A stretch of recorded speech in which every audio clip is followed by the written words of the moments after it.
Šiuo metu Seime svarstamos žuvininkystės įstatymo pataisos.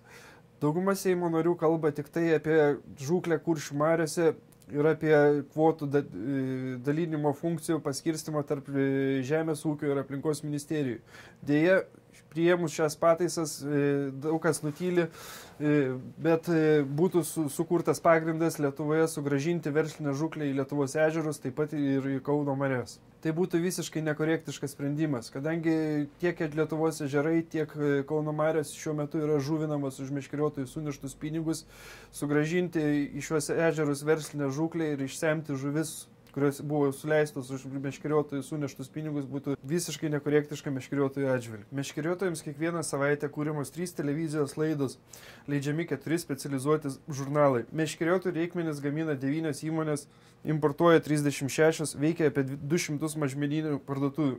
Šiame sektorėje dirba daugiau nei 700 darbuotojų, įmonių apyvarta 2012 metais siekia 187 milijonus litų ir įmonės sumokėjo 48 milijonus mokesčių. Lietuvos ežeruose 2012 metais gaudė 55 įmonės ir jos sumokėjo tik 8 tūkstančius litų mokesčių.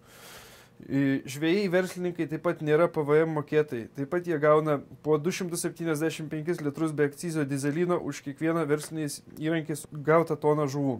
Tai yra valstybė kasmet negauna apie 500 000 litų akcizo mokesčių. Visuomeninis žvejų klubas Karpis, organizavęs limituotą žvejybą Druskininkų savivaldybės Ilgio ežere, kurio plotas tai yra 26,7 hektaro, 2012 metais išdavė žvejybos leidimų už 36 900 litų. Organizuojant verslinę žvejybą tokio ploto vandens telkinyje būtų galima gauti nedaugiau nei 1 000 litų pajamų. Lietuva kasmet importuoja ir eksportuoja daugiau nei 100 000 tonų žuvų, todėl ežerų versliniai sugavimai 72 tonos, iš kurių pusę sudaro seliavos ir stintelės, neturi praktiškai jokios reikšmės gyventojų aprūpinimui žuvimi. Šį kiekį lengvai gali kompensuoti akvakultūros įmonės, kurios 2012 metais išaugino 4512 tonų žuvų.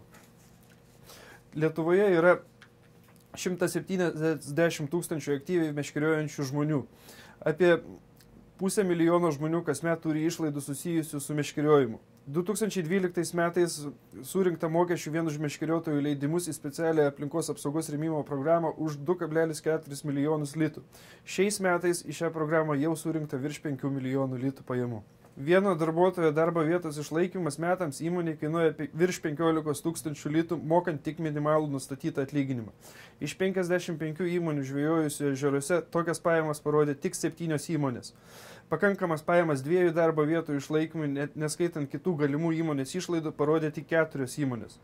Lietuvos agrarinės ekonomikos instituto paskaičiavimais žvejybos įmonė turi gauti mažiausiai 50 000 litų pajamų per metus arba 4 000 litų per mėnesį, kad galėtų minimaliai egzistuoti. Tokių pajamų negauna nei viena ežeruose žvejojanti įmonė.